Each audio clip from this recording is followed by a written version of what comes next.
ക്ലിനിക്കിലെ കെന്നിയുടെ ആ ഇത്തിരി നേരത്തെ മയക്കത്തിനിടയ്ക്ക് എന്തൊക്കെയാണ് നടന്നേ? സോഫിയുടെ റിയൽ ഐഡന്റിറ്റി, അവൾ മാനിനിയല്ലോ എന്ന അൾട്ടിമേറ്റ് ഇവളുടെ വേഷപ്പകർച്ചയാണെന്ന് മനസ്സിലാക്കി. ആ പാസ്റ്ററുടെ മുന്നിൽ പ്രത്യക്ഷപ്പെട്ട് അയാളെ വശീകരിച്ച് ടൗണിലേക്ക് എത്തിയ എല്ലാവർക്കും മുന്നിൽ ഒരപ്പാവി ചമഞ്ഞു. ഇപ്പോഴേ പാസ്റ്ററുടെ ചലനം മൊത്തവും കൺട്രോളിലാക്കിയ സോഫിയ ആ വിശ്വാസിയെ കൊന്നിരിക്കുകയാണ്. ടൗണിലെ ജനങ്ങളിൽ മൊത്തവും കപട വിശ്വാസം വരുത്തി അവരെ തമ്മിൽ വലിച്ചു കീറിക്കാനായി. സോഫിയ ആ പദ്ധതി തുടങ്ങിക്കഴിഞ്ഞിരിക്കുന്നു. മാനിനെല്ലോയുടെ 2 പ്രത്യേകതകൾ നമ്മൾ കണ്ടു. അയാളുടെ കാര്യത്തിൽ കേവലം കൈനഖങ്ങൾ വരെ എത്രത്തോളം ഷാർപ്പാണെന്നുള്ളത്. ആ കൈവിരലുകൾ വെച്ച് ഒരു മനുഷ്യൻ്റെ ബോധത്തെ തന്നെ സ്വിച്ച് ഓൺ സ്വിച്ച് ഓഫ് ചെയ്യുന്ന പോലെ കൺട്രോൾ ചെയ്യാമെന്നും. തീർച്ചയായും ഇതെല്ലാം തുടക്കം മാത്രമാണ്. ഇനിയും മാനിനെല്ലോയുടെ പല നീചതകളും നമ്മൾ കാണാൻ പോകുന്നതേ ഉള്ളൂ. എന്തായാലും കെന്നി മയക്കം കഴിഞ്ഞ് എഴുന്നേറ്റ് നോക്കുമ്പോൾ അവിടെ സോഫിയെ കാണാൻ ഇത്തിരി വറീഡാവുന്നുണ്ട്. പാസ്റ്റർ അവിടെ തന്നെ അനാഥ കിടപ്പുണ്ട്. പക്ഷേ നോക്കുമ്പോൾ എന്താ, ക്ലിനിക്കിൻ്റെ ബാക്ക് ഡോർ തുറന്നു കിടക്കുന്നു. കൊള്ളാം, ബെസ്റ്റ്. കെന്നി കണ്ട പാതി കാണാത്ത പാതി ഓടി പുറത്തേക്ക് ചെല്ലുമ്പോൾ സോഫി ഇന്നങ്ങനെ കരയുന്നതാണ് കാണുന്നത്. ഓടിച്ചെന്ന് പിടിക്കുന്നതും മോൺസ്റ്റേഴ്സ് അടുത്തേക്ക് വരികയായി.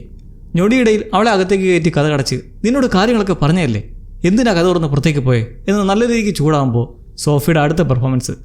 തൻ്റെ അച്ഛൻ അവിടെ മരിച്ചു കിടക്കുവാണെന്നും അനക്കമില്ല, ഇനി എന്ത് ചെയ്യണമെന്നറിയില്ലെന്ന് പറഞ്ഞ് പുറത്തുപോയി നിന്ന് കരഞ്ഞാണെന്ന് കേട്ട് കെന്നി കെട്ടിപ്പിടിച്ച് അവളെ ആശ്വസിപ്പിക്കുന്നു. പിന്നാലെ വിഷമം കഴിഞ്ഞ് വരുന്ന മരിയലും ഇതറിഞ്ഞ് പാസ്റ്റർ അടുത്തേക്ക് ഓടി പോകുമ്പോൾ പലരും ഒരു കാര്യം ശ്രദ്ധിച്ചു കാണുമല്ലോ. സോഫി അവിടെ ഒറ്റയ്ക്ക് നിൽക്കുകയായിരുന്ന നേരം കെന്നി ഓടി പുറത്തേക്ക് വന്നപ്പോഴാണ് മോൺസ്റ്ററുകൾ അങ്ങോട്ടേക്ക് വരാൻ തുടങ്ങിയത്. ലൈക്ക് അവർ കെന്നി വരാൻ കാത്തു നിന്നതുപോലെ. അപ്പോൾ ഈ രാക്ഷസന്മാരും മാനിനെല്ലോയ്ക്ക് വേണ്ടി നല്ല രീതിക്ക് പെർഫോമൻസ് നടത്തുന്നുണ്ട് കേട്ടോ. സോഫിയുടെ ഉദ്ദേശം വേറൊന്നുമല്ല, എല്ലാവരെയും ഇമോഷണലി തൻ്റെ മേലൊരു സോഫ്റ്റ് കോർണർ ഉണ്ടാക്കി എടുപ്പിക്കുക എന്നതാണ്. ആദ്യ ടാർഗറ്റ് നമ്മുടെ പാവം കെന്നിയും. അവനുള്ളറിഞ്ഞ് സമ്മാനിപ്പിക്കാൻ ശ്രമിക്കുകയാണ് സോഫിയെ, ആ പിശാചിനെ. പിശാചിൻ്റെ കാര്യം പറഞ്ഞപ്പോഴാണ് നമ്മുടെ എൽജിൻ അവൻ്റെ കണ്ണെല്ലാം വെച്ച് കെട്ടി മുടുക്കനായി നിൽക്കുവാണ് ഇപ്പോൾ കോളനി ഹൗസിൽ. ബോയ്ഡ് എൽജിനുമായി ഒരു മീറ്റപ്പ് നടത്തുമ്പോൾ അതിനൊരു സീസണിൻ്റെ ഗ്യാപ്പുണ്ട്. അന്ന് ടോർച്ചർ ചെയ്ത് സെറയിലൂടെ ഫാത്തിമയുള്ള ആ സ്ഥലം മനസ്സിലാക്കി പോയ ശേഷം പിന്നെ ഇപ്പോഴാണ് അവർ തമ്മിൽ പരസ്പരം കാണുന്നത്. പ്രധാന കാര്യം, ബോയ്ഡ് അവനോട് താക്കീതെന്ന പോലെ സംസാരിക്കുന്നത്. നാളെ നിന്നോട് ചോദിക്കും നിനക്കെന്താ പറ്റിയെന്ന്. അപ്പോൾ നീ നടന്ന കാര്യങ്ങൾ ഏത് പ്രേതം പറഞ്ഞതിൻ്റെ പേര് ഫാത്തിമ നിലവറയിൽ പൂട്ടിയിട്ടതും അതെവിടെയാണെന്ന് അറിയാൻ വേണ്ടി നടത്തിയ ഈ ടോർച്ചറും സെറയുടെ സ്ക്രൂ ഡ്രൈവർ പ്രയോഗമൊന്നും പറയാനേ പാടില്ല. പറയേണ്ട ഒറ്റ കാര്യമേ ഉള്ളൂ, ഫാത്തിമയെ തേടി ഇറങ്ങി രക്ഷിക്കാൻ ശ്രമിക്കവേ പറ്റിയ അപകടമാണ് കയ്യിലും മുഖത്തും കാണുന്നത്. ഇതൊക്കെ പറയുമ്പോൾ ബോയ്ഡിന് നല്ല ദേഷ്യമുണ്ട്. പരിങ്ങി നിൽക്കുന്ന എൽജിനോട് ഇതെല്ലാം പറഞ്ഞിട്ട് ആ ടൂൾസ് ഉണ്ടല്ലോ മുമ്പെടുത്തുകൊണ്ട് വന്നത്, അതെല്ലാം എടുത്ത് ബാഗിലാക്കി ഒപ്പം എൽജിൻ്റെ പോളറോയിഡ് ക്യാമറയും എടുത്ത് വെച്ച് നിൽക്കുകയാണ്. എൽജിൻ്റെ ഒരു ചോദ്യം, ഞാനങ്ങനെ പറഞ്ഞില്ലല്ലോ എന്ന്. ബോയ്ഡിൻ്റെ അവസ്ഥ വെച്ച് അവനെ പിടിച്ച് കൊടയേണ്ടതാണ്. പക്ഷേ അത് കടിച്ചു പിടിച്ച് 2 വാക്കിൽ ഒതുക്കുന്നു. പറഞ്ഞില്ലേ ടില്ലിയെ കൊന്നത് നീയാണെന്ന് ഞാൻ പറയും. അടുത്ത രാത്രി തന്നെ ബോക്സിലാക്കും. ബോക്സിൽ കയറി എന്താ ഉണ്ടാകുന്നതെന്ന് അറിയാമല്ലോ. അങ്ങനെ താക്കീത് നൽകിയ ബോയ്ഡ് പോകുമ്പോൾ ഇത് സത്യത്തിൽ ജനങ്ങളുടെ ഉള്ള സമാനം പിടിവിട്ട് പോകാതിരിക്കാൻ വേണ്ടിയിട്ടുള്ള അയാളുടെ ശ്രമമാണ്. കാരണം ഓൾറെഡി ഒറ്റ ദിവസം കൊണ്ട് നടന്ന ഈ സംഭവങ്ങളെല്ലാം ടൗണിലുള്ളവരെ ആശങ്കയിലാക്കിയിട്ടുണ്ട്. എന്തായാലും വൈകാതെ തന്നെ ഇതിൻ്റെ എല്ലാം വിശദീകരണം തേടി അവർ മുന്നിലേക്ക് വരികയും ചെയ്യും. ഇതുപോലെ ടൗണിലെ നീചശക്തികൾ മനുഷ്യരെ ഇങ്ങനെ മാനിപ്പുലേറ്റ് ചെയ്യുന്നതായി അറിഞ്ഞാൽ പിന്നെ പരസ്പരമുള്ള വിശ്വാസം കൂടി ഇല്ലാതാവുകയുള്ളൂ. ഒറ്റപ്പെട്ട ടൗണിൽ സഹകരണം കൂടി ഇല്ലാതെ അകലാൻ തുടങ്ങിയ എല്ലാം നശിച്ചു എന്ന് പറഞ്ഞാൽ മതി. ബോയ്ഡ് സംസാരിക്കുമ്പോഴെല്ലാം എൽജിന് നല്ല പരങ്ങളുണ്ട്. കാരണം കിമോണ ലേഡി പറഞ്ഞ പോലെ താൻ ഫാത്തിമയുടെ പ്രസവം കുഴപ്പങ്ങളില്ലാതെ നടത്താൻ അവസരം ഉണ്ടാക്കി. രക്ഷപ്പെടാമെന്ന് അവർ ഉറപ്പ് പറഞ്ഞിട്ട് ഇപ്പോൾ ഒരു മാറ്റവും ചുറ്റും ഒന്നും കാണുന്നുമില്ല. പകരം എല്ലാവരും തന്നെ അപരാധിയാക്കിക്കൊണ്ടിരിക്കുകയാണ്. എന്തായാലും ഫാത്തിമയെ വീണ്ടും കണ്ടുമുട്ടുമ്പോൾ അവൻ്റെ അടുത്ത കണ്ണൂടെ പോകാരുന്ന ആ ഭാഗ്യം. അങ്ങനെ കഴിഞ്ഞ സീസൺ ഫിനാലെ മുതലുള്ള വൻ സംഭവങ്ങൾക്ക് ശേഷമുള്ള അടുത്ത ദിവസം പൊട്ടിപിരിയുമ്പോൾ ആദ്യം തന്നെ തബീത്തയുടെയും പിള്ളേരുടെ അടുത്തേക്ക് പോവാം. കാരണം തലേരാത്രി ബാധ കയറിയ പോലെ സംഭവങ്ങൾ ഉണ്ടായ ശേഷം അവരെങ്ങനെ കഴിച്ചു കൂട്ടിയെന്ന് അറിയണ്ടേ. ഇരുന്നിരുന്ന് ഒരു തരത്തിൽ നേരം വിളിപ്പിച്ചു എന്ന് പറഞ്ഞാൽ മതി. ഒന്ന് മയങ്ങി വന്നപ്പോഴേ നേരവും വെളുത്തു. പക്ഷേ എന്തായാലും ഇനി അവർക്ക് നിൽക്കാൻ അവിടെ ഭയമായിരിക്കും. എന്നാൽ അതിനേരം തകർക്കാൻ പോകുന്ന ഒന്ന് അവരെ പുറത്ത് കാത്തിരിക്കുകയാണ്. എന്താണെന്ന് അറിയണ്ടേ. അതിരാവിലെ തന്നെ ബോയ്ഡ് എഴുന്നേറ്റ് മുഖം കഴുകി തൻ്റെ വീടെങ്ങനെ റിപ്പയർ ചെയ്യുമെന്ന ചിന്തയോടെ പുറത്തേക്ക് ഇറങ്ങി നിൽക്കുമ്പോഴാണ് ദൂരെ എന്തോ ഒന്ന് കാണുന്ന പോലെ. ബൈനോക്കുലർ എടുത്തുകൊണ്ട് വന്ന് നോക്കുമ്പോഴോ തുടങ്ങിക്കഴിഞ്ഞു. ഇല്ലാത്തൊരു മോട്ടലിൻ്റെ സൈൻ ബോർഡിലായി ഇതുവരെ കണ്ടിട്ടില്ലാത്ത ഒരു വലിയ ചാക്കുകെട്ട്. അതിലാണെങ്കിൽ ചോരയും. ചോര നിൽക്കാതെ വീണുകൊണ്ടിരിക്കുവാണ്. ഒരു കാര്യം, ഈ സൈൻ ബോർഡ് എവിടെയാണെന്നറിയോ? തബീത്തയുടെ വീടിൻ്റെ തൊട്ടടുത്തും. രാവിലെ തന്നെ ഈ ഒരു കണിക്കണി കണ്ട് ബോയ്ഡും ജെയ്ഡും രാവിലെ ഡൈനറിൽ നിന്ന് എഴുന്നേറ്റ് അക്കോസ്റ്റ ഉൾപ്പെടെ പലരും വന്ന് ആശങ്കയോടെ നോക്കുമ്പോൾ തബീത്തയും ഇത് കണ്ട് ഞെട്ടി പുറത്തേക്ക് വരുവാണ്. ജിമ്മിനെ രാത്രി മൊത്തം കണ്ടതുമില്ല. ഇപ്പോൾ ഇങ്ങനൊരു കാഴ്ച കാണുന്നതോടെ അത് ജിമ്മാണെന്നുള്ള പേടിയെ ഇവിടെല്ലാം മനസ്സിലേക്ക് ആദ്യം വരുള്ളൂ. പിന്നെയാണ് ആരിങ്ങനെ ചെയ്തു, ആരുകൊണ്ട് കെട്ടിത്തൂക്കി എന്നുള്ള ചിന്തകളൊക്കെ. ഈതന് സഹിക്കുന്നില്ല. അവൻ്റെ അച്ഛനാണോ അല്ലെന്ന് പറ എന്നൊക്കെ നിലവിളിച്ചുകൊണ്ട് ഓടി അടുത്തേക്ക് ചെല്ലാൻ നോക്കുന്നതിലും ബോയ്ഡ് പിടിച്ചു മാറ്റി പിന്നാലെ തബീത്ത ജൂലിയെ വെച്ച് അവനെ തൊഴുത്തിലേക്ക് കൊണ്ടുപോയി ഇതിൻ്റെ ഫേവററ്റ് ആടിനെയും മറ്റു മൃഗങ്ങളെയും എല്ലാം നോക്കാനായി അവിടുന്ന് മാറ്റുവാണ്. ജൂലിക്കും എന്താ ഇതെന്ന് കണ്ടേ തീരുമെന്ന് തലകറങ്ങി നിൽക്കുന്നതിലും തബീത്ത നിർബന്ധിച്ച് തള്ളിവിടുന്നു. കോളനി ഹൗസിൽ നിന്ന് ഓടി വന്ന ബോയ്ഡിനും ഇതെന്താണെന്ന് അറിയില്ലായിരുന്നു. തബീത്തയുടെ ടെൻഷൻ കണ്ടാണ് ജിം അവരോടൊപ്പം ഇല്ലായിരുന്നുവെന്നും ആ പേടിയിലാണ് ഇവരെന്ന് മനസ്സിലാക്കുന്നത്. എന്തായാലും പിള്ളേരെ മാറ്റി നിർത്തി ജെയ്ഡും ബോയ്ഡും ചേർന്ന് പകുച്ച് തൂക്കി ഇറക്കുമ്പോൾ ഒരു പ്രാർത്ഥനയേ ഉള്ളൂ, അത് ജിം ആവരുതെന്ന്. തബീത് അവരെ മാറ്റി നിർത്തി താൻ സ്വയം കെട്ടടിക്കാമെന്ന് വിറങ്ങലിച്ചങ്ങനെ നിൽക്കെ ഇന്നേരം ജൂലി ഈതനെ ആശ്വസിപ്പിച്ചുകൊണ്ട് നടക്കുവാണ്, അച്ഛനൊന്നും സംഭവിക്കില്ലെന്ന് പറഞ്ഞിട്ട്. ഈതനാണെ ഡാഡിയെ കണ്ടുപിടിക്കണമെന്ന് പറഞ്ഞ ഒരേ കരച്ചിലും. ആ ചാക്കിൽ എന്താണ് ആ ചാക്കിൽ? ഓ, അതൊരാടാണ്. തൊഴുത്തിലുണ്ടായിരുന്ന ആട്. അതിനെ വലിച്ചീറി ചാക്കിലാക്കി. അപ്പോൾ തൊഴുത്തിലോ? അവരാ കാണുന്ന എന്താണെന്ന് പറയണ്ടല്ലോ. ദയനീയമായ അലർച്ചയും ഷോക്കും കണ്ടു തന്നെ മനസ്സിലാക്കാം. തബീത തൻ്റെ കുട്ടികൾ എന്ത് കാണരുതെന്ന് കരുതിയോ അത് തന്നെ കണ്ടിരിക്കുകയാണ്. ആ പിടിവിട്ട് അലർച്ച കേട്ടെത്തുന്നവർ കാണുന്നത് നമ്മുടെ ജിമ്മിനെ തലകീഴായി കെട്ടിത്തൂക്കിയിട്ടിരിക്കുന്നു. തബീത തകർന്നു പോവുകയാണ്. പിള്ളേർക്ക് ഒരിക്കലും ഈ ഒരു ട്രാമ ഇനി വിട്ടുമാറാൻ പോണില്ല. അവർ അക്കോസ്റ്റയുടെ കൈകളിലേക്ക് കൊടുത്തു ചെല്ലുന്ന ബോയ്ഡിൻ്റെ കൺമുന്നിൽ പെടുന്ന മറ്റൊന്ന്. Knowledge comes at A cost. ആ പന്ന പിശാചിൻ്റെ മോൻ പറഞ്ഞ അതേ വാക്കുകൾ. ബോയ്ഡിനോട് കഷ്ടം തോന്നുന്നു. അയാളിനി എത്ര പ്രിയ ശരീരങ്ങൾ ഇതുപോലെ തൊഴുത്തിൻ്റെ അടുത്തുനിന്ന് പള്ളിയിലേക്ക് കൊണ്ടുപോയിട്ട് വരും. കഴിഞ്ഞ സീസണിൽ പാവം മിസ് ലിയോൻ്റെ ബോഡി ഇതേപോലെ മൃഗീയമായ വിധത്തിൽ കിടക്കുന്നത് കണ്ട് അതും റോഡിലൂടെ ജെയ്ഡിനൊപ്പം കൊണ്ടുപോയി. ഇപ്പോൾ അതുപോലെ തന്നെ തകർന്ന മനസ്സുമായി വീണ്ടും. ഇപ്പോൾ എല്ലീസും കൂടെ ഉണ്ടെന്ന് മാത്രം. അന്ന് ആ രാത്രി ബോയ്ഡിൻ്റെ മാനസിക നില തന്നെ തെറ്റിയേക്കാവുന്ന അവസ്ഥയായിരുന്നു ടിയാൻ ചെന്നിനെ കീറി മുറിക്കുന്നത് നേരിൽ കണ്ടത്. ഇപ്പോൾ നോക്കിയാൽ തലേരാത്രി അയാൾ പിടിവിട്ട് പൊട്ടിക്കരഞ്ഞു. നിന്നെ ബ്രേക്ക് ചെയ്യാൻ പറ്റുമെന്ന് ഞങ്ങളെ നോക്കട്ടെ എന്ന് ആ മോൺസ്റ്റേഴ്സ് ബോയ്ഡിനോട് പറഞ്ഞ അതേ സമയത്താണ് ഈ സീസണിൽ ബോയ്ഡ് തകർന്ന് പൊട്ടിക്കരഞ്ഞതും എന്ന് ഓർക്കണം. മുന്നത്തെ സീസണിൽ കാണിച്ച പോലെ ഇങ്ങനെ വീണ്ടും കണ്ടുമ്പോൾ ഞാൻ മുന്നത്തെ എപ്പിസോഡിൽ പറഞ്ഞൊരു കാര്യം ഒന്നുകൂടി ചോദിച്ചോട്ടെ. നിങ്ങൾ ട്രെയിലർ ബാക്ക്ഗ്രൗണ്ട് വീഡിയോ കണ്ടീനാ? കണ്ടെങ്കിൽ നമ്മുടെ കണ്ടുപിടുത്തങ്ങളൊക്കെ എങ്ങനെയുണ്ടെന്ന് പറഞ്ഞേക്കണേ. എന്തായാലും നഗരമധ്യത്തിൽ കൂടി മുമ്പ് ഫാമിലിയുമാനായിരുന്ന ഫ്രാങ്കിനെ കൊണ്ടുപോയാലേ ഇപ്പോൾ ജിമ്മിനെയും കൊണ്ട് നേരെ പള്ളിയിലേക്ക് കയറ്റുമ്പോൾ നിങ്ങൾ ജിം ബാൺസിലായി കിടന്ന ആ നില ശ്രദ്ധിച്ചായിരുന്നോ? ഇത് കണ്ട് നമ്മുടെ പല ഫ്രമിലീസും പറഞ്ഞു കാണും, ഓനോ ഇത് തബീത്ത കണ്ടതാണ്, അവൾ മുന്നേ കണ്ടതല്ലേ? യെസ്, താബി കണ്ടതാണ്. അടിക്കടി വരാനുണ്ടായിരുന്ന ആ ലൈറ്റ് ഹൗസിൻ്റെ സ്വപ്നങ്ങളും വിഷൻസും.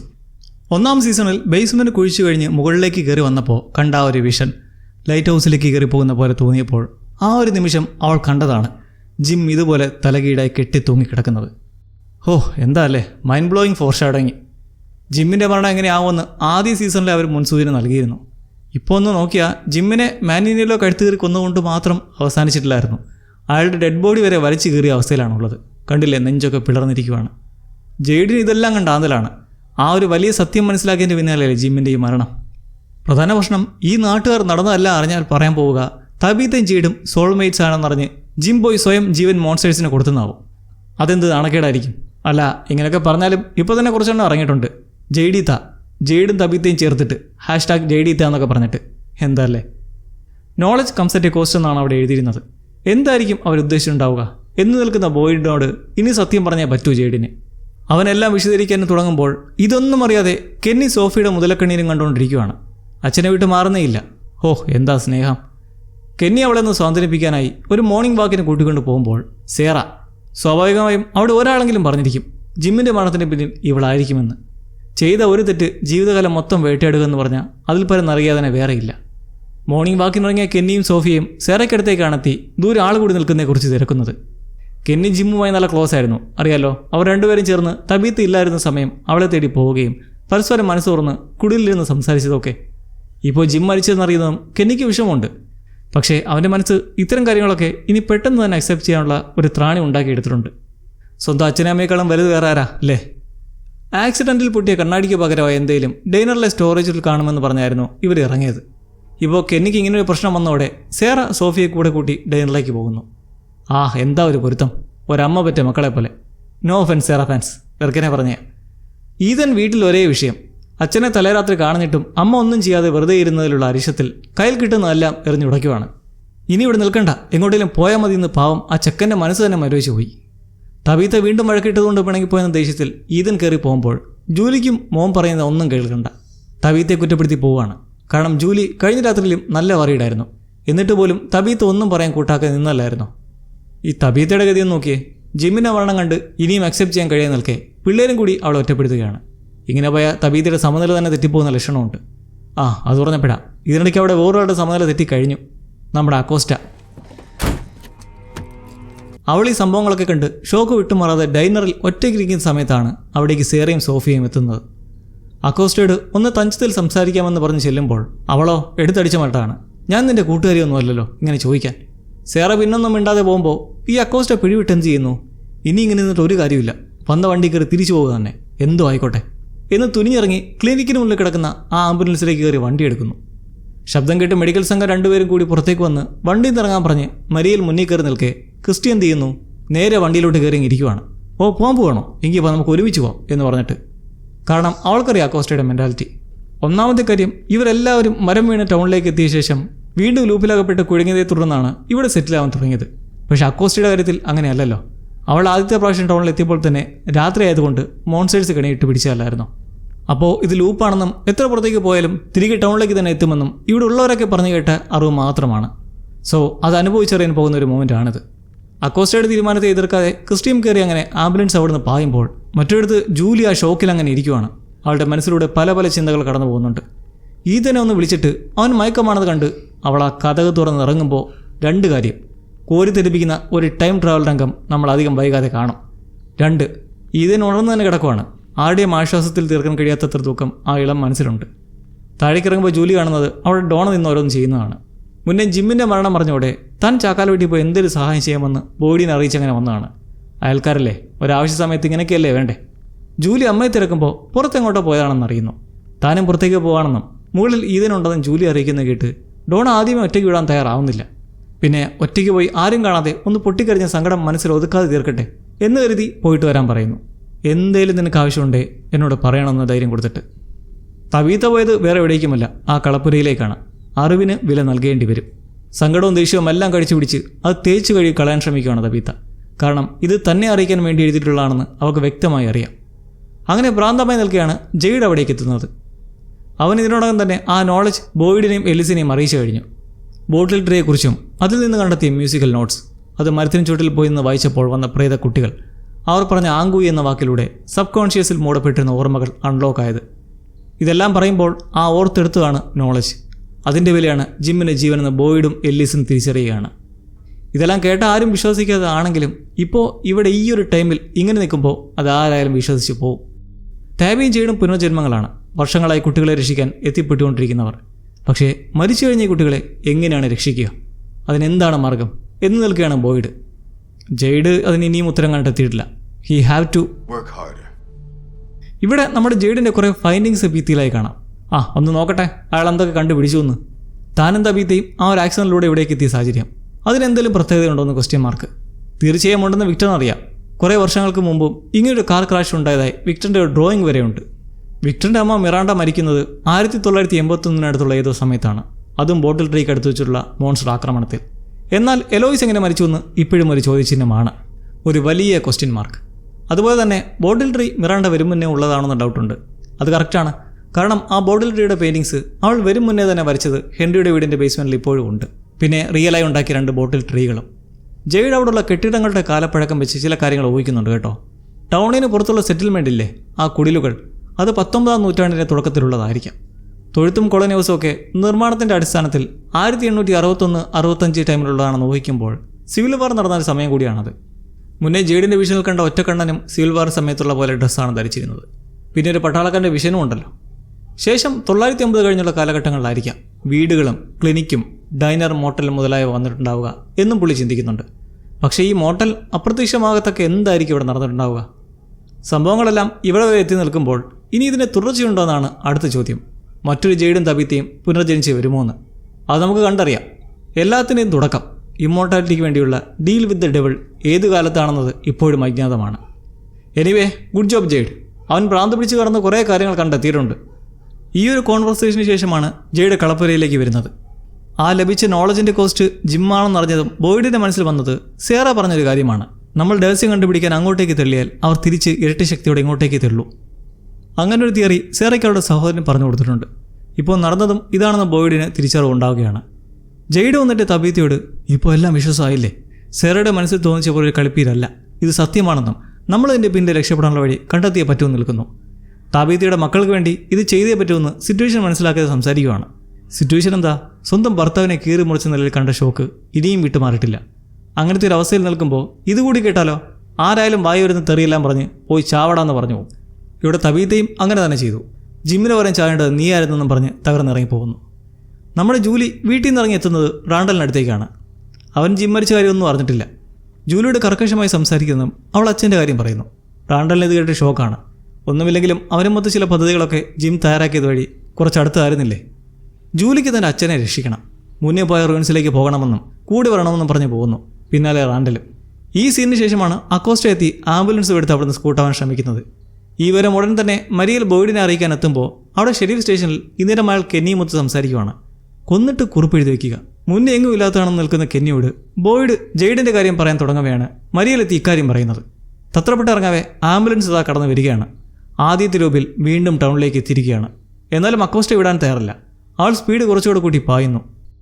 ഇത് കണ്ട് ഡോണയും ഇതെന്ത് കൂത്തെന്ന് പറഞ്ഞ് വീടിന് പുറത്തേക്ക് വന്ന് നിൽക്കേ ഈതിനെന്ത് ചെയ്യുന്നു? അവനൊരു ബാഗുമായി ഒന്നും പറയാതെ വീടിൻ്റെ പിൻവാതിലൂടെ ഇറങ്ങിയങ്ങ് പോവുകയാണ്. അക്കോസ്റ്റ രണ്ടും കൽപ്പിച്ചു തന്നെ. താനെന്നാ മരം കിടക്കുന്നുണ്ട് നേരെ ഇവിടേക്ക് എത്തിപ്പോയിട്ട് പോയതാണെന്നും ഇവിടെയുള്ളവരെല്ലാം കള്ളന്മാരാണ്, ആരെയും വിശ്വസിക്കാൻ കൊള്ളില്ലെന്ന് പറഞ്ഞങ്ങനെ ചീറിപ്പായുവാണ്. സോഫിയെക്കുറിച്ച് പറഞ്ഞ ഓർമ്മയുണ്ടല്ലോ, അവൾ ഓരോരുത്തരുടെയും മനസ്സും സെൻറ്റിമെൻറ്റ്സും മനസ്സിലാക്കി കളിക്കുവാണ്.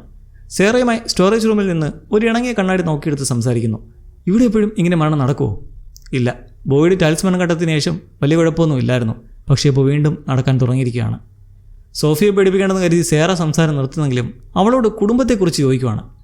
സേറ ഉണ്ടായിരുന്നു എന്ന് പറഞ്ഞ് പ്രാതൽ കഴിക്കാൻ ക്ഷണിച്ച് പോകുമ്പോൾ ഈ ഇവളിൻ്റെ അടുത്ത ടാർഗറ്റ് അപ്പോൾ സേറയാണ്.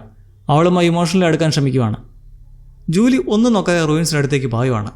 റാണ്ടൽ പിടിച്ചിർത്തി സമാനിപ്പിച്ച് പിന്തിരിപ്പിക്കാൻ ശ്രമം കുറേ നടത്തുന്നു. ബട്ട് നോ രക്ഷ. അവൾ തുനിഞ്ഞു തന്നെ.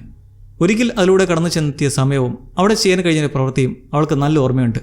തൻ്റെ അച്ഛനെ തിരിച്ചു കൊണ്ടുവരാൻ ഒരു ചാൻസ് ഉണ്ടെങ്കിൽ പോലും അതിന് ശ്രമിക്കാൻ സഹായിക്കൂ എന്ന മകളുടെ വാക്ക് കേട്ട് റാണ്ടലും അവളുമായി പോകുമ്പോൾ ലൂപ്പിൻ്റെ രണ്ടാം ഘട്ടം.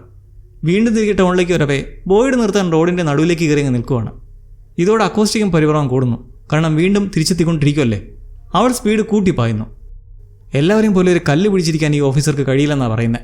ഒരു ഷെരീഫ് ബോയ്ഡ് എല്ലാവരെയും സഹായിക്കുമെന്ന് ഒരു വിശ്വാസവുമില്ല. പക്ഷെ അവൾക്കൊരു വിശ്വാസമുണ്ട്, താൻ ഇവിടെ നിന്ന് പുറത്ത് കടന്നിരിക്കും. ഇതും പറഞ്ഞ് ക്രിസ്റ്റി പറയുന്ന ഒന്നും കൂട്ടാക്കാതെ സ്പീഡ് കൂട്ടി പായക്കം തുടരുമ്പോൾ നമ്മൾ ജിമ്മിൻ്റെ ബോഡിക്കടുത്തേക്ക് വീണ്ടും എത്തുന്നു. തബീതയിലൂടെ. പാവം, അവൾ രാത്രി എന്താ വരാനെന്ന് ചോദിച്ച് വിങ്ങുവാണ്. പല പിണക്കങ്ങളും ഉണ്ടായിട്ടുണ്ട് പലപ്പോഴും. പക്ഷേ അവർ ഒന്ന് തന്നെയായിരുന്നു. കണ്ട നാൾ മുതൽ ഇഷ്ടപ്പെട്ട് ഒന്നിച്ച് ജീവിച്ചവരാണ്. എന്താ തിരിച്ചു വരാമെന്ന് ചോദിച്ച് തബീത്ത സങ്കടപ്പെടുകയാണ്. ജിം ആ ഒരു ഷോക്കിംഗ് ട്രൂത്ത് മനസ്സിലാക്കിയ ശേഷം മനഃപൂർവ്വം മരിക്കാൻ നിന്ന് കൊടുത്തതാണോ എന്നുള്ള സംശയം ഇവർക്കില്ലാതില്ല. കാരണം മാനിനിയല്ലോ എന്ന മോൺസ്റ്റർ അവിടെ നിൽപ്പുള്ളതായി ഇനിയും ആരും അറിഞ്ഞിട്ടില്ല. ജൂലിയും ഇതിനെക്കുറിച്ച് പറഞ്ഞിട്ട് ഒരു ലാസ്റ്റ് ഗുഡ് ബൈയും പറഞ്ഞിറങ്ങി പോകുമ്പോൾ വിക്ടർ ജിമ്മിനെ കണ്ടെത്തിയ ആ കളപ്പുരയിൽ പോയി ഒറ്റയ്ക്കിരിക്കുകയാണ്. അവൻ നല്ല പേടിയും പരവേശവും ഉണ്ട്. അവനെ തിരക്കി അവിടെല്ലാം നടന്ന ഹെൻറി ഇവിടെ വെച്ച് കണ്ടെത്തിയിട്ട് ഈ സമയത്ത് സുഹൃത്ത് ഏതിനൊപ്പം പോയി നിൽക്കാൻ നിർദ്ദേശിക്കുമ്പോഴാണ് വിക്ടർ അവൻ്റെ ആശങ്ക പ്രകടിപ്പിക്കുന്നത്. ഹെൻറി ഒരിക്കലും ഇവിടേക്ക് വരാൻ പാടില്ലായിരുന്നു, ഈ ടൗണിലേക്ക്. എല്ലാ നല്ലതിനെയും അകറ്റുന്നതാണ് ഈ എഴുതിയിട്ടുള്ള വാക്കുകളെന്നും ഇനി നാളെ തൻ്റെ അച്ഛനെ നഷ്ടപ്പെടുമോ എന്നുള്ള ഭയത്തിൽ വിക്ടർ തലങ്ങും വിലങ്ങും നടന്ന് ടെൻഷൻ അടിക്കുന്നത് കണ്ട് ഹെൻറി ആശ്വസിപ്പിക്കുന്നു. ഞാൻ നിന്നോടൊപ്പം തന്നെ കാണും, എവിടെയും പോകാൻ പോണില്ല. ആരും എത്തപ്പെടാൻ പാടില്ലാത്തൊരു സ്ഥലമായത്. ഇപ്പോൾ നമ്മൾ ഒരുമിച്ചില്ലേ, എന്തായാലും നമുക്ക് ഒരുമിച്ച് നേടാമെന്ന് അവനെ പിടിച്ച് ചേർക്കുകയാണ്. വിക്ടറിനെ എഴുതിയിരിക്കുന്നാണ്ട് എന്തോ കത്തിയിട്ടുണ്ട്, എന്താണെന്ന് നോക്കാം. ജൂലി ഒടുവിൽ ആ റൂയിൻസിലേക്ക് എത്തുമ്പോൾ അവളുടെ പ്ലാൻ എന്താണെന്ന് റാണ്ടലിന് അറിയണം. എന്താ ഉദ്ദേശം? വേറൊന്നുമില്ല, മുന്നോട്ടേക്ക് നടക്കും, മറ്റൊരു സ്ഥലത്തേക്ക് എത്തിച്ചേരും. ഒരു കഴിഞ്ഞ കാലത്തേക്ക് അവിടുന്ന് ജിമ്മിനെ രക്ഷിക്കുക. ഒരു കാര്യം നോക്കിയാൽ ഈ ഒരു നിമിഷം ജൂലിയുടെ മനസ്സിൽ കഴിഞ്ഞ കാലത്തേക്ക് പോകുന്നതിനെക്കുറിച്ച് മാത്രമേ ഉള്ളൂ. ഇനി നടക്കാൻ പോകുന്ന ഫ്യൂച്ചർ കാലത്തേക്ക് പോകാം എന്നൊരു ചിന്തയില്ല. അങ്ങനെ ഒരു ചിന്ത കൂടി വന്നാൽ എന്തുണ്ടാകാൻ പോകണമെന്നൊരു പിടിയില്ല. ജൂലി ഇപ്പോൾ എന്തായാലും പോകുന്നതിന് മുന്നേ ആയിട്ട് റാണ്ടലിനെ അതിൽ കൂടെ നടത്തിക്കുന്നുണ്ട്. അഥവാ തൻ്റെ പിറകെ വരാൻ റാണ്ടലിന് സാധിക്കുമോ എന്നറിയാൻ. എന്നാൽ അവരൊന്നും സംഭവിക്കുന്നുമില്ല. ദാറ്റ് മീൻസ് ഇവിടെ ജൂലിക്ക് മാത്രമായി എന്തോ പ്രത്യേകതയുണ്ട്. റൂയിൻസിൽ നിന്ന് മറ്റൊരു സ്ഥലത്തേക്ക് സഞ്ചരിക്കുമ്പോഴും അവളുടെ നിലവിലെ ശരീരം അവിടെ തന്നെയാണ് അല്ലേ. സോ റാണ്ടലിനോട് പ്രോമിസ് ചെയ്യാൻ പറയുവാണ്. പെട്ടെന്ന് സീഷർ അവസ്മാരമൊക്കെ വരുന്നത് കണ്ട് ഉണർത്താൻ തുനിയരുത്. ചിലപ്പോൾ ഫിറ്റ്സ് കൂടുന്ന പോലെ തോന്നും. എങ്കിലും കുറച്ചു നേരം നോക്കിയിട്ട് മാത്രമേ അവിടുന്ന് വലിച്ചു പുറകിലേക്ക് മാറ്റാവൂ എന്ന് വാക്ക് മേടിച്ച് അങ്ങനെ നടന്നു കടക്കുകയാണ്. യാ മോനെ, super. She's in the past now. കഴിഞ്ഞൊരു സംഭവ സ്ഥലത്തേക്ക് എത്തിരിക്കുകയാണ്. ഇപ്രാവശ്യം രാത്രിയാണ്. അതുകൊണ്ട് തന്നെ ഡേഞ്ചറും അങ്ങേ മോൺസ്റ്റേഴ്സ് നടന്നു പോകുന്നു. അതും RVക്ക് അടുത്തേക്ക്. ജൂലി ഇതെല്ലാം ഒളിച്ചിരുന്ന് നോക്കവേ, ഓ ജിം മാൻ, അയാൾ ജീവനോടെ കണ്ടപ്പോൾ എന്തോ ഒരു സന്തോഷം. RVയിലാകട്ടെ ബോയ്ഡും ഡോണയും ഉണ്ട്. നമ്മുടെ ഫ്രം സീസൺ 2 റീക്യാപ്പ് വീഡിയോ കണ്ടായിരുന്നോ? ഇല്ലെങ്കിൽ പറയാം. ജൂലി എത്തിയിരിക്കുന്ന ഈ സിറ്റുവേഷൻ സീസൺ 2 നടന്നതാണ്. അന്ന് ബോയ്ഡ് സ്മൈലി മോൺസണിനെ കൊന്നതിനൊക്കെ പിന്നാലെ റാണ്ടൽ ഡോണയെ കിഡ്നാപ്പ് ചെയ്തുകൊണ്ട് വന്നിരുന്നു. പിന്നാലെ ജിമ്മും ബോയ്ഡും എത്തി. തുടർന്ന് അന്ന് രാത്രി അവർ RVയിൽ കഴിഞ്ഞുകൂടേണ്ട സാഹചര്യം വന്നപ്പോൾ രാത്രി ഇതേ റാണ്ടൽ ഒരു ചെറ്റത്തരം കാട്ടി. അവൻ RVയിലൂടെ ജനാല പൊട്ടിച്ച് ഓടിപ്പോയി. ഇതോടെ ടാലിസ്മാൻ കൊണ്ട് രക്ഷയില്ലെന്ന് മനസ്സിലാക്കി മൂവരും ഓടി രക്ഷപ്പെടുന്ന സന്ദർഭമാണിത്. കൂടുതൽ അറിയണമെങ്കിൽ സീസൺ 2 റീക്യാപ്പിലെ ആ 16-ാം മിനിറ്റ് ഒന്ന് എടുത്ത് നോക്കിയാൽ മതി. ഇപ്പോൾ ജിമ്മിനെ കാണുന്നതും ജൂലിക്ക് സന്തോഷവും കരച്ചിലും ഒരുമിച്ച്. അവൾ അച്ഛനെ വിളിച്ച് ഓടുന്നതും നടക്കുന്നതോ അതിലൊരു മോൺസ്റ്റർ അവളങ്ങ് പിടികൂടുവാണ്. ഓ വിഷയം. റൂയിൻസിൽ ഇന്നേരം ജൂലി വിറങ്ങലിച്ച് കിടക്കുന്നത് ആശങ്കയുടെ കണ്ടു നിൽക്കുന്ന റാണ്ടലിനെ പറ്റി പറഞ്ഞ വേറൊരു നിഗൂഢത, അവൻ ജൂലി നിൽപ്പുള്ള ഇതേ സാഹചര്യത്തിലാണ് കാട്ടിലേക്ക് ഇറങ്ങി ഓടുന്നത്. പിന്നെ അവനെ കണ്ടെത്തുന്നത് കാട്ടിൽ വെച്ച് കണ്ണൊക്കെ വെള്ളയായിട്ടാണ്. ഈ ഒരു രാത്രി റാണ്ടലിനുണ്ടായ കാര്യങ്ങളൊക്കെ ഇപ്പോഴും നമ്മൾ കണ്ടിട്ടില്ല. That remains a mystery. Monster ജൂലിയെ പിടികൂടിയിട്ട് ഭീകരമായി അവളെ നോക്കി നമുക്ക് ചുമ്മാ കളിക്കാമെന്ന് പറഞ്ഞ് അവളുടെ വായും പൊത്തിപ്പിടിച്ചുകൊണ്ട് പൈശാചി രൂപമെടുക്കുകയാണ്. ഓരോരുത്തരെയും കൊല്ലാൻ പോകുന്നതിന് മുന്നേയുള്ള ട്രാൻസ്ഫോർമേഷൻ. എന്തായാലും ഈ തക്കത്തിന് തന്നെ റാണ്ടൽ ജൂലിയെ വലിച്ചഴിച്ച് അവിടെ നിന്ന് മാറ്റുന്നതും അവൾക്ക് ബോധം വരുന്നുണ്ട്. അത് മോൺസ്റ്റർ കൊല്ലാൻ പോകുമ്പോഴുള്ള അതേ വെപ്രാളത്തിൽ. ഫ്രണ്ട്സ്, ജൂലിയെ കൃത്യസമയത്ത് വലിച്ചെടുത്തില്ലായിരുന്നേ എന്ത് സംഭവിച്ചേനെ? അവൾ മരിച്ചിരിക്കുമോ? എന്താ നിങ്ങൾക്ക് തോന്നുന്നേ? ഡാഡിയെ രക്ഷിക്കുക എന്ന ലക്ഷ്യത്തോടെ പോയെങ്കിലും ഡാഡിയെ കാണാൻ പറ്റി. ആ ഒരു പ്രതീക്ഷയിൽ ജൂലി വീണ്ടും റൂയിൻസിലേക്ക് പോകാൻ നിൽക്കുന്നെങ്കിലും റാണ്ടൽ അവളെ പിടിച്ച് റിലാക്സ് ആക്കുന്നു. ഇവിടെ ഒരു കാര്യം പറയാതിരിക്കാൻ പറ്റുന്നില്ല. മകളെന്ന രീതിക്ക് ജൂലിയായിട്ടുള്ള വരുന്ന പെണ്ണിൻ്റെ പെർഫോമൻസ് അടിപൊളിയാണ്. സൂപ്പർ. അവൾ അച്ഛനെ കാണുമ്പോഴും മറ്റുമൊക്കെയുള്ള അഭിനയമൊക്കെ നമുക്ക് നല്ലോണം മനസ്സിലാക്കി തരുന്നുണ്ട്. ആ ഒരു ഇമോഷണൽ കണക്റ്റ്. ഇവിടെ മാത്രമല്ല, തുടക്കത്തിൽ ജിമ്മിൻ്റെ ബോഡി കാണുമ്പോഴുള്ള ആക്ടിംഗ് ഒക്കെ എന്ത് മനോഹരമാണ്. ആ ഭീകരതയുടെ വ്യാപ്തി അവരുടെ മുഖത്ത് തന്നെ തെളിഞ്ഞു കാണാം. പണ്ടേ പറയണമെന്ന് വിചാരിച്ചേ, ആദ്യ സീസൺ മുതലേ നല്ല അഭിനയമാണ് ഈ ഒരു കുട്ടി. She's a good actor. Acosta വണ്ടിയുടെ സ്പീഡ് കൂട്ടുന്നതോടെ ബോയ്ഡിന് മനസ്സിലായി പ്രതീക്ഷ കൈവിടും തോറും സ്പീഡ് കൂട്ടിക്കൊണ്ടിരിക്കും റോഡിൻ്റെ അവസാനം കാണാനായിട്ട്. അതുകൊണ്ട് സ്ഥിരം ഐഡിയ. ആണികൾ തറച്ച ആ മാറ്റ് റോഡിന് കുറുകെ വിരിക്കുവാണ്. ഇന്നേരം വീട്ടിലേക്ക് തിരിച്ചെത്തുന്ന ടാബീത്ത ഇതിനെ കാണുന്ന വെപ്രാളത്തിൽ ഡോണയോട് ചോദിക്കുന്നു. പാവൻ ഡോണ റോഡിലൂടെയുള്ള ഈ കൊലാരം നോക്കി നിൽക്കുന്നതിനിടയ്ക്ക് ചെക്കൻ ഇറങ്ങിപ്പോയത് അറിഞ്ഞതുമില്ല. താബീത്ത അങ്ങനെ മുന്നത്തെ പോലെ ഊഹം വെച്ച് ബാക്ക് ഡോറിലൂടെ നോക്കി ഇറങ്ങുമ്പോൾ വൈകാതെ ആംബുലൻസ് കളി അവിടെ അവസാനിക്കുകയാണ്.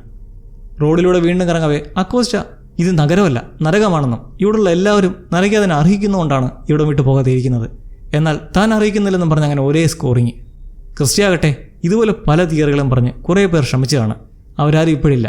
എല്ലാവരുടെയും ഡെഡ് ബോഡിയാണ് പിന്നെ കണ്ടെത്തിയിട്ടുള്ളത് എന്ന് പറഞ്ഞ് മനസ്സിലാക്കാൻ ശ്രമിക്കുകയാണ് റോഡിൽ ഈതനെ കാണുന്നത്. അവനാകട്ടെ ഇവരെ കണ്ട് ഓടി ഒളിക്കുന്നതും അക്കോസ്റ്റ പുല്ല് വില കൊടുക്കാതെ വണ്ടി നിർത്താതെ വെച്ചടിക്കുവാണ്. ഈതനെ പോരായി. ഒരു കൊച്ചിയൊക്കെ കാട്ടിൽ ഒറ്റയ്ക്ക് നിൽക്കുന്നത് കണ്ടില്ലേ? വണ്ടി നിർത്തുന്ന ക്രിസ്റ്റി ചൂടാവുന്നതിന് സാരമില്ല അവൻ ഓക്കെ ആണെന്ന് പറഞ്ഞ് അക്കോസ്റ്റ അങ്ങനെ ലാസ്റ്റ് ലാപ്പിൽ ഫിനിഷിംഗ് പോയിന്റിലേക്ക് എത്തുകയാണ്. വളവിൽ ആണി വെച്ചിരിക്കുന്ന കണ്ട് തിരിക്കാൻ നോക്കുന്നതും ക്രിസ്റ്റി സ്റ്റിയറിംഗ് തിരിച്ച് അതിലേക്ക് തന്നെ കയറ്റിച്ച് വണ്ടി പഞ്ചറായി നിർത്തിക്കുന്നു. എല്ലാത്തിനും സമാനമായി കാണും. മരിയൽ ഓടിച്ചെന്ന് ക്രിസ്റ്റിയെ പിടിച്ചിറക്കുമ്പോൾ ബോയ്ഡ് ഇറങ്ങടി പറഞ്ഞ കടയടി മോളെന്നും പറഞ്ഞ് പിടിച്ചു തിരിച്ചു നിർത്തി കൈവലം അണിയിക്കുവാണ്.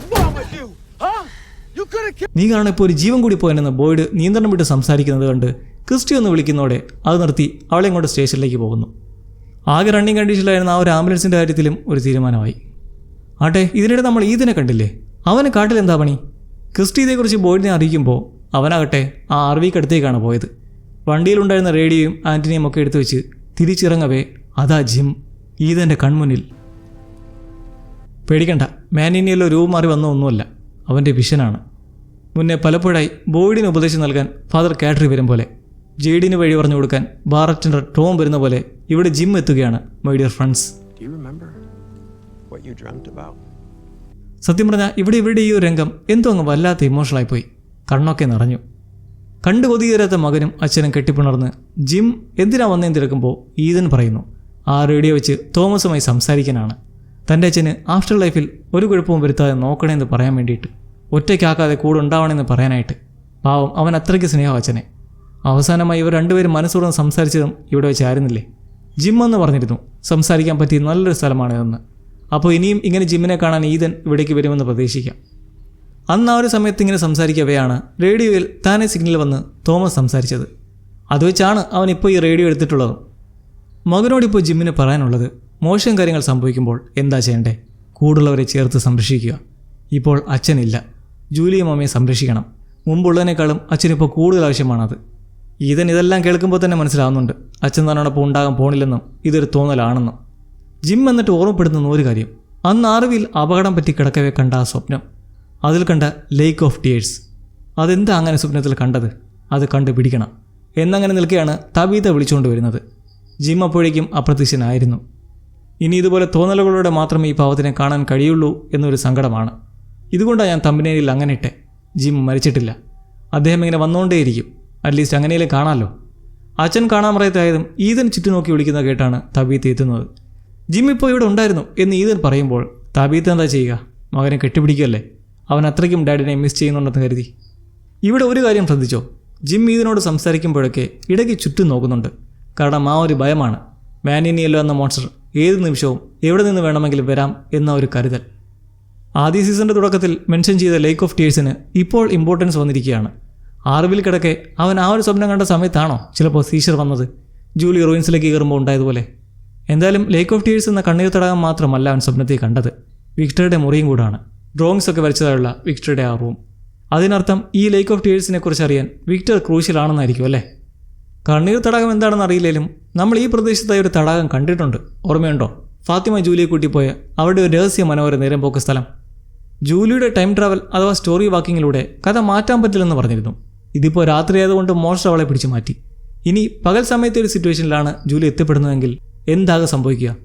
അത് മാൻ ഇൻ യെല്ലോ ഇല്ലാത്ത ഒരു നോർമൽ സിറ്റുവേഷൻ ആണെങ്കിൽ അവൾക്ക് കഥ ചേഞ്ച് ചെയ്യാനാവുമോ? Let see. തീർച്ചയായും തബീത്ത വളരെ ദുഷ്കരമായ അവസ്ഥയിലൂടെയാണ് ഇപ്പോൾ കടന്നു പോകുന്നത്. കുട്ടികളെ സുരക്ഷിതരാക്കാൻ കൂടുതൽ ശ്രദ്ധിക്കണമെങ്കിലും ഇനി ജെയ്ഡുമായിട്ടുള്ള ഇൻവോൾവ്മെൻറ്റ് കൂടുതൽ വേണ്ടി വരും. കാരണം അവർ പോകുന്നത് ശരിയായ ദിശയിലാണെന്ന് കളപ്പുരയിലെ ആ ഒരു എഴുത്തിലൂടെ വ്യക്തമായിരിക്കുവാണ്.